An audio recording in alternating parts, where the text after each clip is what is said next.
Crypto is surrendering to banks. Today, we're going to break it down for you because this is a big issue that we need to cover. Let's just get started. Before we go there, I do want to thank our sponsor, and that's iTrust Capital. This is the all-in-one platform out there. Brand new website refresh out there. You guys can get into cryptocurrency, stocks, gold and silver, all of this available in one platform for your own crypto IRA. All you guys have to do is jump over and start your journey with a crypto IRA over on iTrust Capital. Very simple to do. Just visit the link down below. You're going to get a $100 funding reward just to get started. So you guys take advantage of this because this is a good step in the right direction as you start tax planning. Can you believe we're almost in the fourth quarter of this year? Tax planning will begin. So get ready, guys. Let's lead off with this right here. And that, of course, is bull theory, hitting on a few things. And this is all about the drama last week. This is the SEC, the CFTC, the White House, all are holding major meetings now on crypto. On Wednesday, we're going to hear from the White House in reference to meeting with crypto leaders along with the chairs of the SEC and the CFTC. So Selig and Paul will both be there. Remember, the last one was in February. This was more focused on stablecoin rewards, and we had no agreement at the end of that. So understand this may be a big nothing burger. I think there is a little bit more brewing here that meets the eye, and we'll get into some of that, but there's some significant issues that are happening right now with crypto. And I think the problem is that we have not been seeing the PR machines. Where are the PR machines? What we do know is that Trump and the White House is going to be meeting with a handful of crypto leaders. This is going to come in, looks like Coinbase, Ripple, Chainlink, Kalshi, and a handful of others, including Andreessen Horowitz.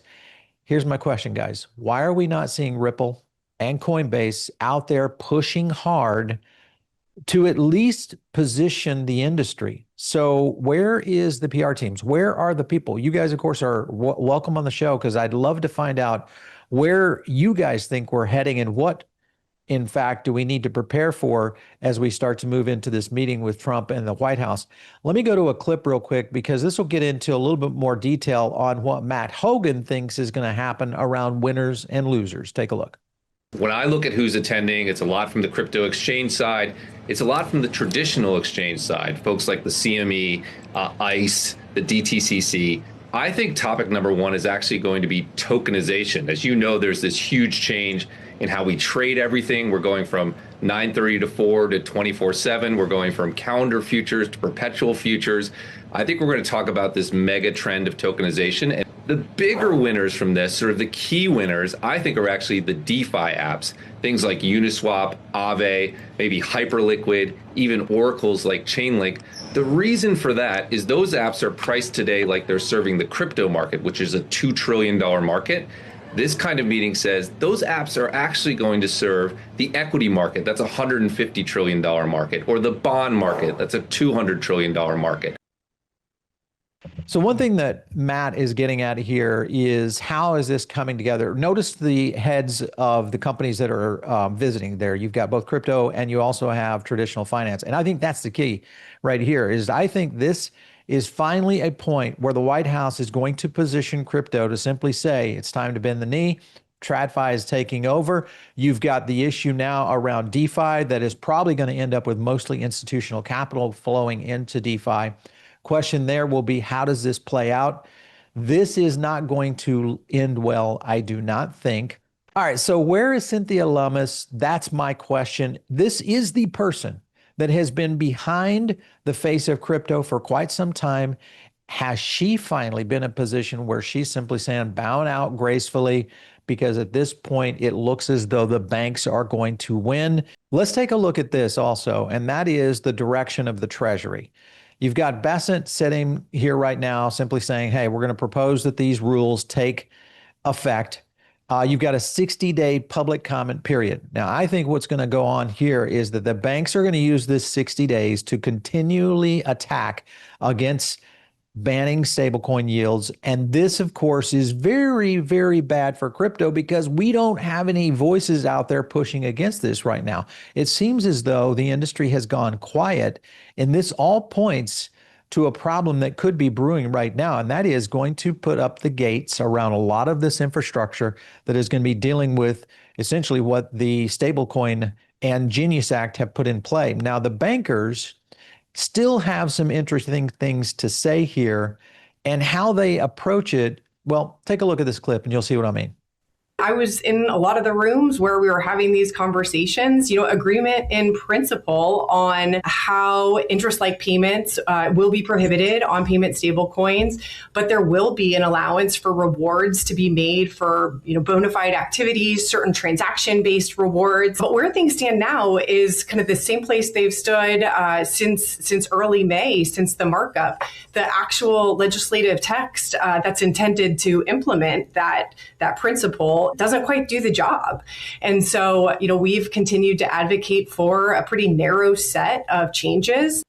All right. I think, first of all, she needs to make up her mind, because we agreed in principle, but in reality, the way it's written, it's not really in principle what they want. The reality is they're going after stablecoins. They're going to make us jump through so many hoops. It's going to be useless to try to go out there and do anything on stablecoins with some of these yield opportunities that exist today, right now. So get ready, guys. I think it's going away. Here is Matt Hougan talking about whether or not clarity actually ever goes through. Take a look. My expectation is that this thing will never die and maybe will never pass. It will just sort of live in this perpetual almost state. I do think the other part that I said, which also is coming true, is that crypto will move on without it. But the broad idea that we're moving assets on chain, I just think there's no way even the anti-crypto army will be able to peel that back. This eventually will, having no regulatory framework is eventually going to hurt an industry the size of what crypto eventually will be. I do agree in one part, and that is that crypto is going to move along.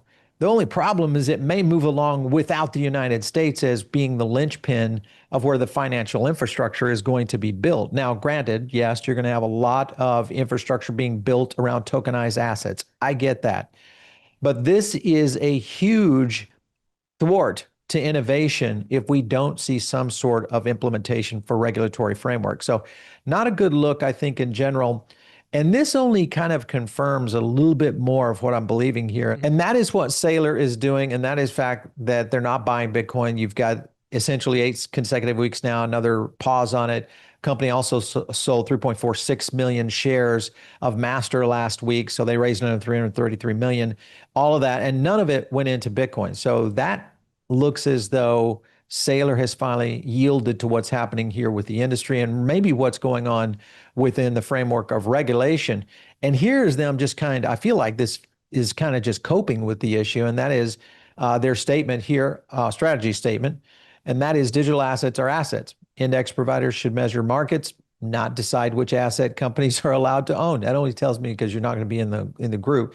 So the MSCI's proposal puts it out of step with regulators, and Master doesn't necessarily need this. So I think this is a cope mechanism for what's actually going on right now with the crypto markets, and it is moving to TradFi. Unfortunately, the real question is what kind of implementation changes will be underway in the next few months. And it's very possible we could see some of this coming out of this meeting this week at the White House.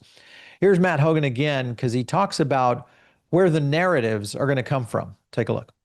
I think some of the biggest catalysts are in places that crypto Twitter is not looking, right? If you talk about Morgan Stanley, Wells Fargo, UBS, and Merrill Lynch, the 4 sort of largest wealth management platforms, again, $20 trillion of assets there. If you're starting to get model allocations of 1 or 2%, that's a huge amount of inflows. So I think a lot of crypto thinks about the Fed, they think about the Clarity Act, they think about Reg Crypto. All of those are really important.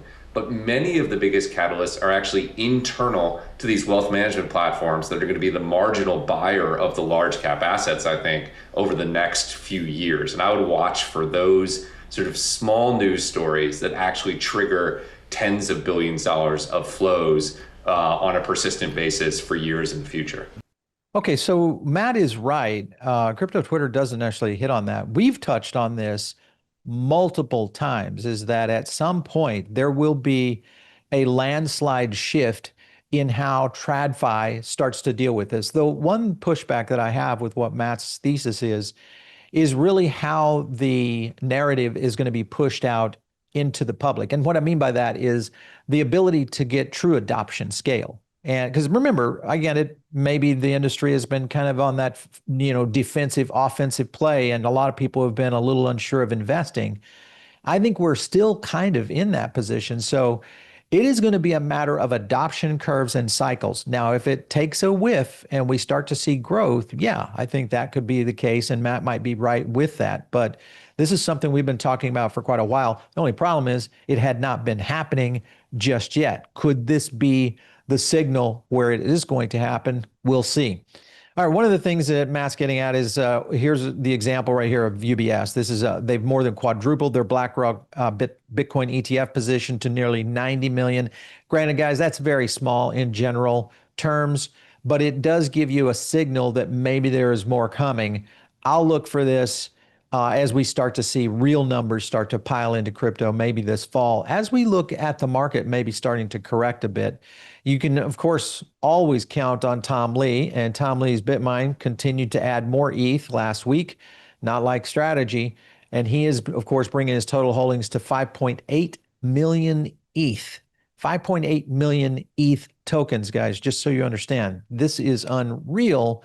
And they are nearing that 5% mark, which has really been the look of what they've been after. A third of all ETH is also staked.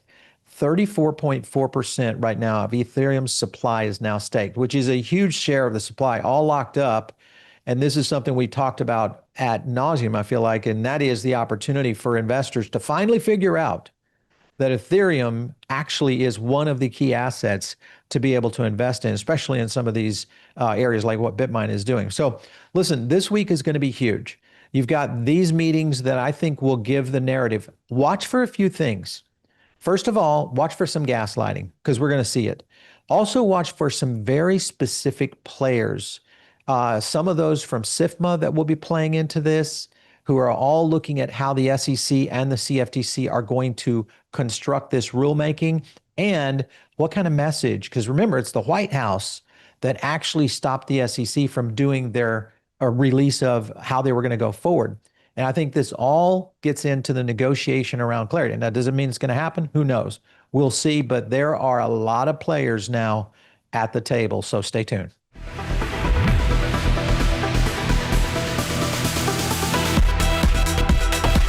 If you like this video, hit like and subscribe, drop a comment down below, and also join our free private member group.